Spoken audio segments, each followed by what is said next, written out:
por favor passarem para... Durante a Segunda Guerra Mundial, estima-se que morreram entre 40 e 72 milhões de pessoas. Eram civis, eram militares. Foi uma carnificina. Nos campos de concentração, 12,5 milhões de eslavos, 5,9 milhões de judeus, entre 2 e 3 milhões de prisioneiros de guerra, e 1,8 a 2 milhões de poloneses, 1 milhão de ciganos, entre 200 e 250 mil deficientes físicos e mentais, 80 a 200 mil maçons, entre 5 e 15 mil homossexuais, entre 2,5 a 5 mil testemunhas de Jeová morreram de uma forma terrível. E todo esse contexto está ligado diretamente ao poder que o nazismo teve e às ideologias do nazismo. Nós, aqui do canal Não Perca a Cabeça, vamos fazer um especial de 3 vídeos. Esse primeiro, falando sobre o contexto geral do que é o nazismo. O segundo, vamos falar o que é neonazismo. O terceiro, nós vamos falar sobre o nazismo aqui no Brasil. Eu sou o professor Gustavo Montanha, eu desenvolvo os conteúdos de história, filosofia e sociologia aqui no canal Não Perca a Cabeça. E eu tenho certeza que até o final desse vídeo você vai estar sacando tudo de nazismo. Então, passa a vinheta!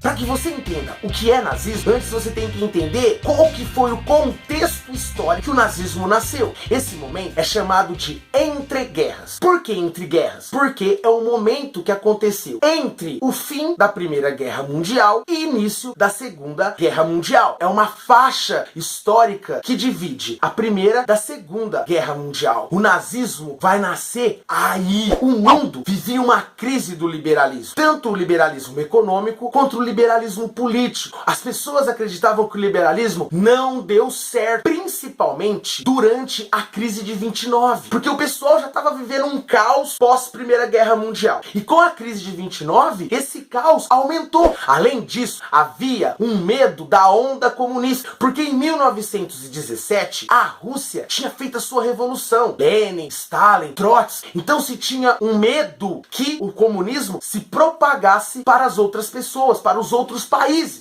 E também havia uma falta de fé na democracia, pois os países democráticos estavam, durante a Primeira Guerra Mundial, estavam em conflito. Então existia uma falta de fé à democracia. Então nós temos uma crise do liberalismo, nós temos uma onda comunista e um medo que ela se propague para outros países, e nós temos uma falta de fé à democracia. Somado a esses fatores, a Alemanha, o berço do nazismo, estava vivendo as restrições que o Tratado de Versalhes tinha aplicado a ela. O que foi esse Tratado de Versalhes? Foi um acordo feito entre os vencedores e derrotados da Primeira Guerra Mundial. A Alemanha foi acusada como a grande culpada da Primeira Guerra. Então ela perdeu 1/8 do seu território, o seu exército foi reduzido, ela teve que pagar um monte de indenização. Então, cara, a gente vivia esse monte de desconforto político e econômico no mundo. E a Alemanha, em especial, vivia esse monte de restrição devido ao Tratado de Versalhes. Esses fatores somados trouxeram crise, revolta e um ressentimento ao patriotismo, ao orgulho alemão. Está feito aí um terreno fértil para que o nazismo nascesse. Um terreno fértil para que ideias radicais nascessem. Não foi do nada. Tinha um campo fértil aí para que as ideias nazistas se propagassem. Na década de 20 vai começar a florescer na Alemanha as ideias do nazismo. Um pequeno partido chamado Partido Nacional Socialista dos Trabalhadores Alemães, que futuramente iria ser chamado de Partido Nazi, Partido Nazista, com o seu líder Adolf Hitler, começa a lançar algumas ideias para a população. Ideias essas que estão em um programa que é chamado o Programa dos 25 pontos, escritos por Hitler. E também essas ideias dos 25 pontos será reforçado num livro que foi escrito por Hitler também, que é chamado Minha Luta, que no ápice do nazismo na Alemanha vai ser praticamente uma bíblia alemã, né? Era normal dar de aniversário, de comemoração de casamentos, tal. Nesse documento e no livro do Hitler está escrachado as ideias, as características do nazismo. Essas ideias começam a tomar força na Alemanha. Em 1933, Hitler e o partido já são grandes, já são fortes, tem muitos adeptos e filiados às suas ideias. Hitler, em 33, ele é convidado a se tornar chanceler. Ele se torna chanceler da Alemanha. Em 34, Hindenburg, que era o presidente da Alemanha, vai morrer. E a nação, o governo, a burguesia alemã, após a morte do seu presidente, entrega o poder político nas mãos de Hitler. Hitler vai se transformar na pessoa mais poderosa da Alemanha, com plenos poderes. E as ideias nazistas vão tomar conta de toda a nação. Mas que ideias que são essas? O nazismo tem algumas características. Então vamos citar agora as características do nazismo. A primeira grande característica, que está aí no programa dos 25 pontos já, e que está gritante no livro do Hitler, e que entrou em prática na Alemanha, foi o totalitarismo, onde o Estado tem poder total. Tem poder total sobre os interesses do indivíduo. O indivíduo e seus interesses é subordinado às necessidades e interesses do Estado. Você tem noção disso, cara? É um Estado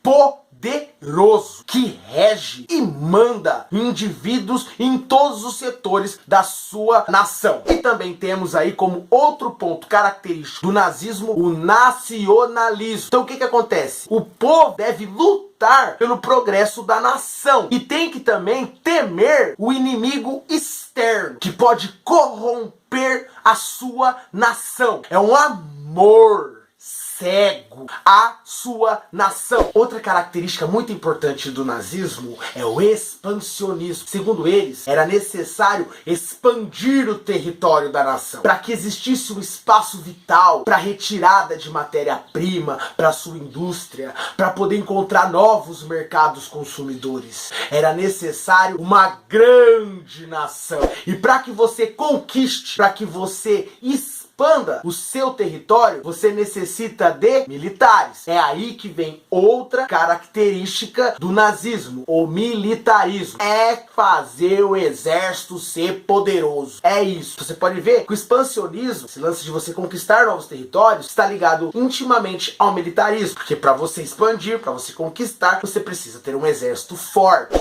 Outra característica é o culto à personalidade do líder. O Hitler é chamado de Führer, que é o que? O líder. Cara, é um culto mesmo.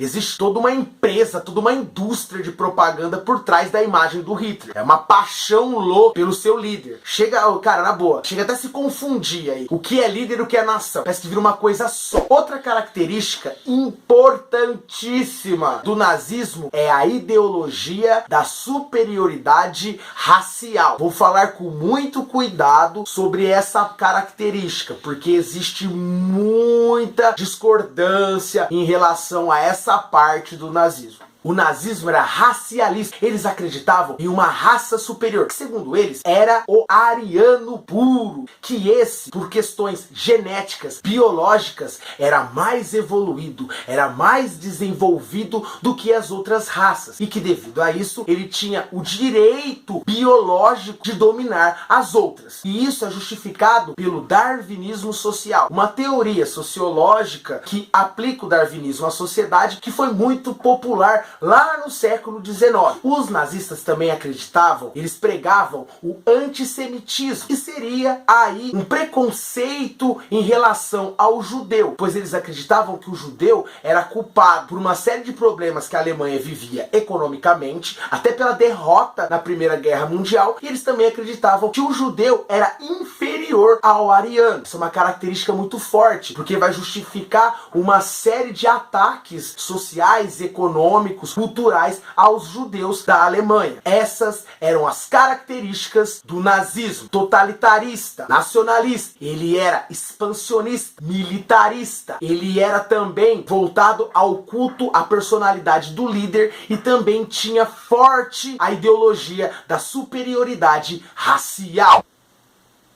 Até aqui, acredito que você tenha entendido na essência o que é o nazismo. Então, continue com a gente, não perca a cabeça e espere a segunda parte desse especial sobre o nazismo. Tamo junto!